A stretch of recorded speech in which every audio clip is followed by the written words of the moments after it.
What's up, YouTube fans? Today we're going to do a comparison of the Takara Tomy Destron Laser Wave, otherwise known as Shockwave, and the FansToys Quakewave. So these figures came out a while ago, but I mean not too many years. This is 2012, this is 2016, so they're separated about 4 years. There were changes in technology in between these, but they're both supposed to be representations of a masterpiece Shockwave. So we're going to do this comparison. As I usually say with these, this is my opinion. I'm giving you my take on different categories and different features of these figures. But if you own one of these or a different one, I think there are some other ones out there, and you're happy with that, then you win. I really make these videos for people who don't own one or are looking to buy one and they need to decide. Hopefully these videos are helping you make a purchase. But with that being said, let's get into it and let's start with accessories. So here we have all the accessories outside of the box. I always like to start with the ones that are the same and eliminate those from viewing. So the first one is they both have a clear right hand. The Takara is a little less articulated. It's got the single pin, whereas the FansToys is more articulated, but they both have it, so we'll count that as equal. They both have a translucent shooting arm, and this really, I mean, it can be put on either side, and same for this one, but because the electronics are actually mounted inside this translucent piece, you can't just pull off this translucent piece. You have to take off the whole lower arm. So it replaces that. So they are the same, it's just you can't get the electronics into this colored hand. And you don't really need it anyway, because if you've got the solid colored hand, then why do you need the translucent piece? But I'll talk about this arm a little bit later that has another feature. I'll talk about that. But these are equal. Then you're left with this, so I'm going to discount this. I hate to count the stickers as an accessory, but they do give it to you. Unfortunately, they didn't tampo the Autobot logo or the Decepticon logo on this guy. And so you have to put them on. So there's one on the top and I think inside of each arm. I just found it irritating that you have to do that yourself. They should have just tampoed it on, but you get that. And then what you're left with is the extra accessories. So they give you two saluting hands because they're articulating hand. You can't get the fingers straight and they wanted to be able to do that. So they give you these. They do articulate right here and they rotate. And then you get an alternate left hand or right hand, which rotates and has the same articulation as the clear one. And then finally you get this really cool thing. It's a little mini Shockwave that you can have him hold or have another figure hold, maybe Megatron or somebody else. So I really like that. It does have the little rope here, the extra accessory. But because you get all that extra stuff, we're going to give accessories to Takara Tomy. All right, now let's talk about the sculpt.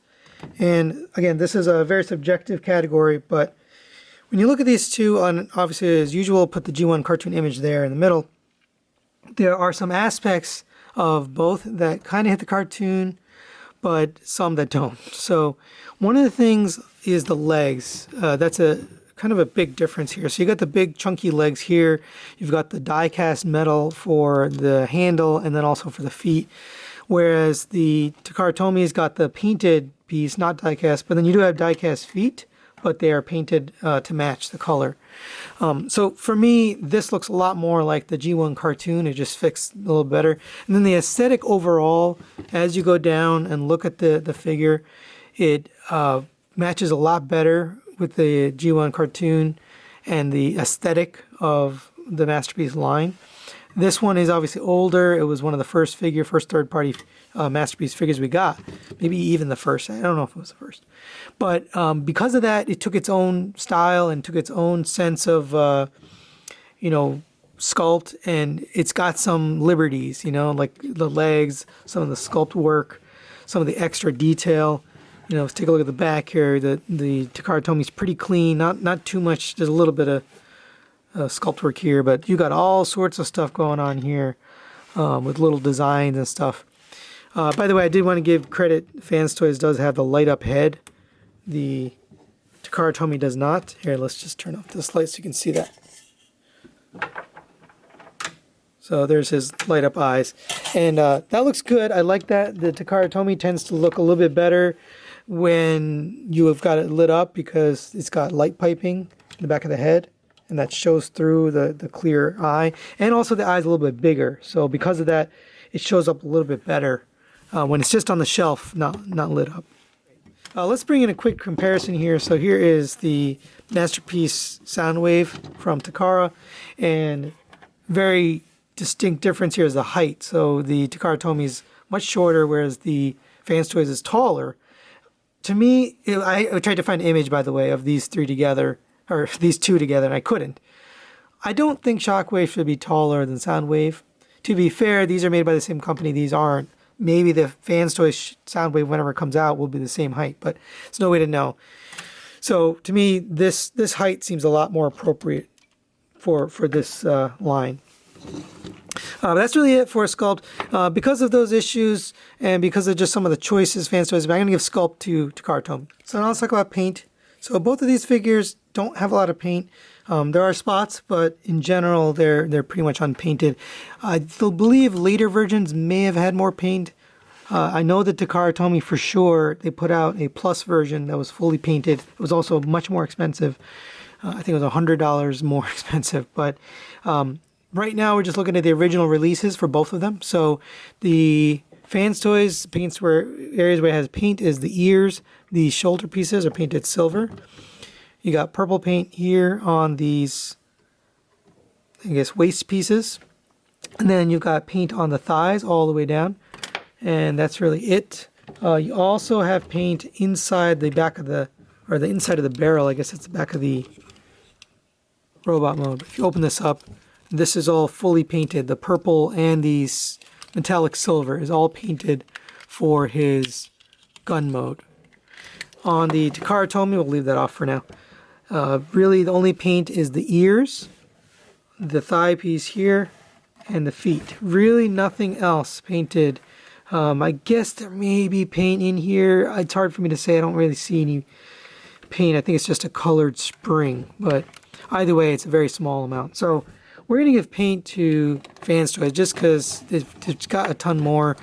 And while I don't think it's accurate paint, there is paint. Oh, and also we forgot about the chest. Inside this chest, the translucent piece here behind there, you got that silver paint. So we'll give paint to FansToys. All right, now let's talk about the build. So materials are very different here between the two. Where they are the same is they both got die-cast feet, and that does help, give a little weight to balance figures. But then where they differ is all throughout the rest of the figure. So the FansToys plastic is much, much thicker, much more robust. It just feels better in your hand. When you pick it up, it's heavier. It's much heavier, actually, just because of all the die cast.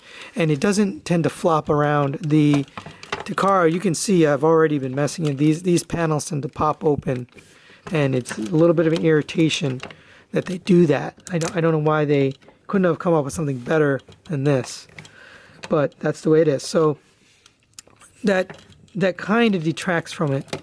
One of the things I do like about the Takara build, and you can see this thing just is irritating, is the hose. So the hose on the FansToys is this just black regular kind of nylon, or maybe it's rubber hose. The Takara Tomy's got this really good looking, and it feels good, and it looks good, and it poses well because it's got that, springiness to it. It's basically a spring, a painted purple spring, and it looks really nice, and it doesn't, tend to, this sort of creases, and it kind of looks strange over time because it doesn't look natural. It's not like a naturally flowing wire, whereas this one, it keeps its springiness.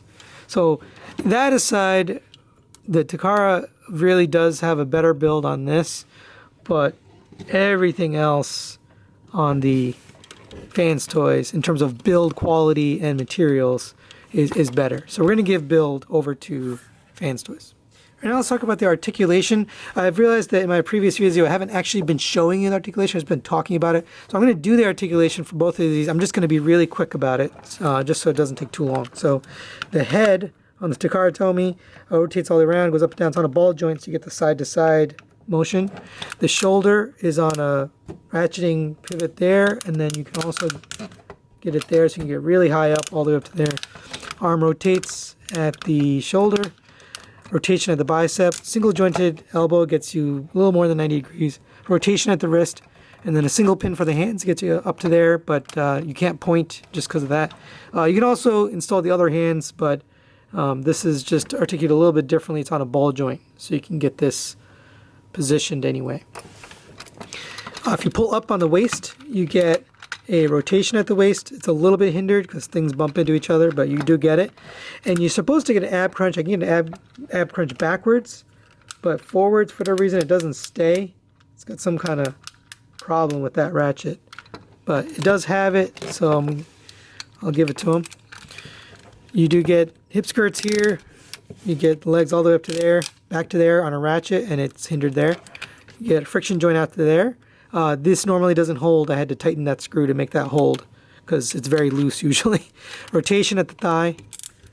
Very limited knee. It's on a ratchet. You get less than 90 degrees because of the kibble back here. And then you get an ankle tilt and ankle pivot, which has 2 clicks on a ratchet. And that's really it. I forgot to show, this does have a light up feature in there. That's not part of articulation, but that is a feature that you can use. And it pulses versus just staying on like the FansToys. It turns off by itself, which is a nice thing. All right, going back to FansToys, you do have, again, the head is on a ball joint, so it's pretty tight. It's hard to get the side to side because it's hindered by its own shape. The shoulders, you get all the way up to there, just like the Takara Tomy, and then you get the additional, so you can get the arm all the way up, just like the Takara Tomy. You get a rotation at the shoulder, rotation at the bicep, double jointed elbow, so that's some extra articulation we didn't have over there. You do get a rotation at the wrist. You get fully articulated fingers. Now, normally, I'm really a big fan of the FansToys fingers, and this is no exception. It's very much the same. They're not loose and fiddly like some of the X-Transbot stuff we've gotten. For example, I think Apollyon was one of the ones. I do get a rotation at the waist. No ab crunch. This is one of the very rare FansToys figures that doesn't have an ab crunch. One of the first ones, too. But you do have leg articulated up to there, back to there, out to here on a friction, just like the FansToys. 90-degree bend at the knee, so a little bit more than Takara Tomy. You get ankle tilt, and you get ankle pivot. Very extreme ankle pivot there.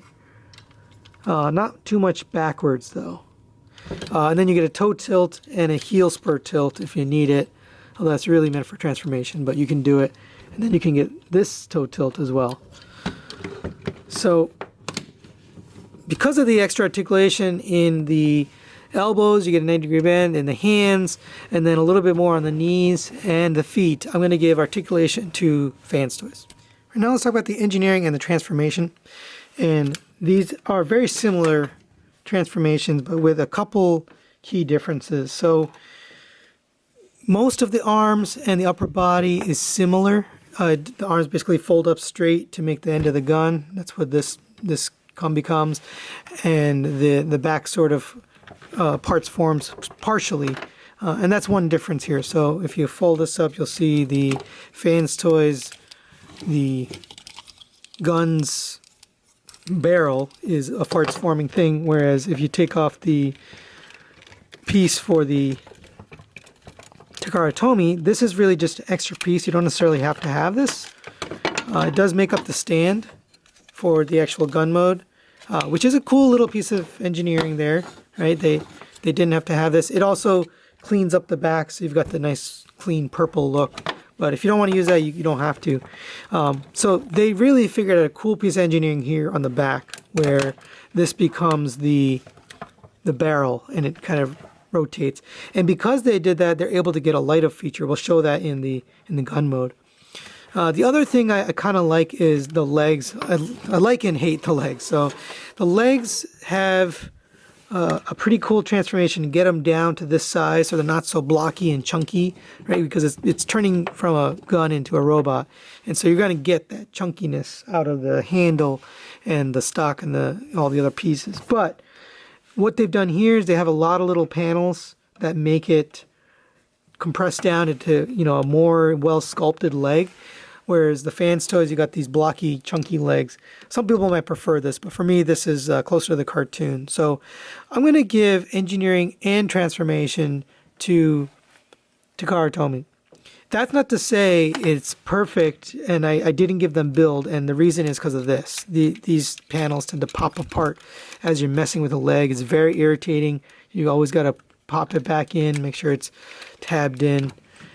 So that has nothing to do with the transformation. That's really about the build quality, and we already gave build to FansToys. So I'm going to give engineering and transformation just because the creativity and the ingenuity they had with the legs and with the backpack and with the stand and kind of all that stuff.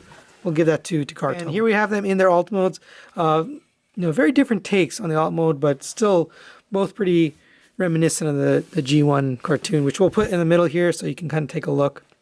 And honestly, I think Takara really got the G1 aesthetic down. Let's take a look here. So if you take a whole look around, pretty good proportions and look to it overall.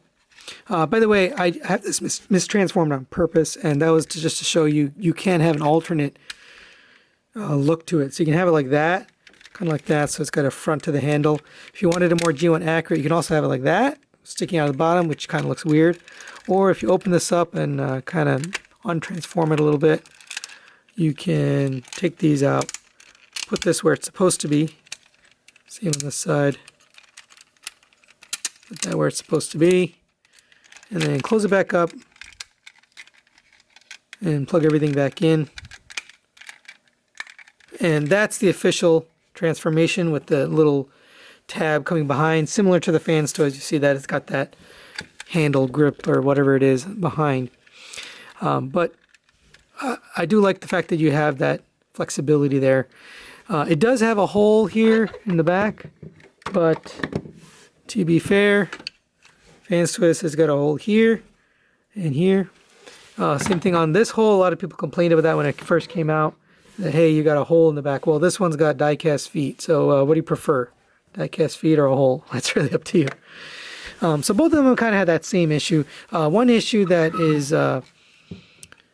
kind of unique to the FansToys is this. This part never really pegs in very securely. That's just how the transformation is. It also has paint. It's got silver paint instead of this purple color.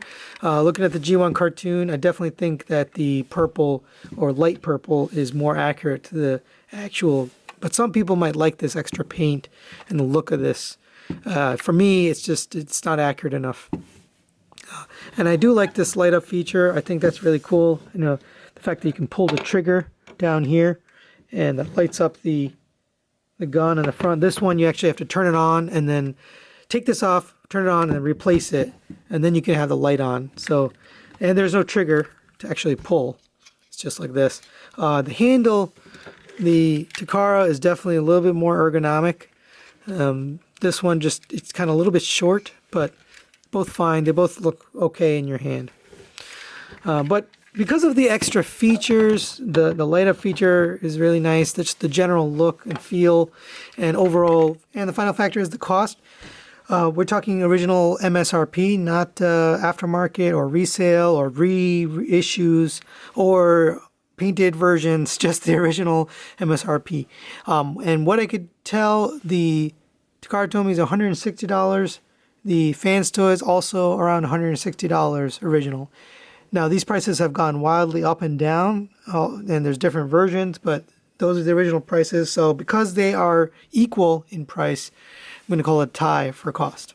So final thoughts on these guys. You can see the score there, and Takara Tomy wins just by a nose. I wasn't sure actually what to expect here. They both are pretty good figures, but for me and my aesthetic and what I'm looking for, I think the Takara fits in a little bit better. I am definitely a FansToys fan. I love all of their products, including this one. I think it's a good product. But when it comes to just fitting in my collection and accuracy, which is something that FansToys is always good at. So this really surprised me that it was Takara taking the Sculpt and Takara taking the engineering just because of the creativity. Usually FansToys really just nails the way they do their transformations and their creativity to get it to look right in both modes. But in this particular case, I prefer the Takara Tomy. That's not to say they're both great products. I mean, this one feels a lot better. It doesn't have the issues with the legs, but this one looks better in my opinion. I do wish it was a little bit darker. The colors are kind of off. I mean, this one's a little too light. This one's a little too dark. It's kind of something in the middle. But either way, either one of these would be a good pickup if you're looking for a Masterpiece Shockwave. That's really it for this review. Thanks for watching. We'll see you next time.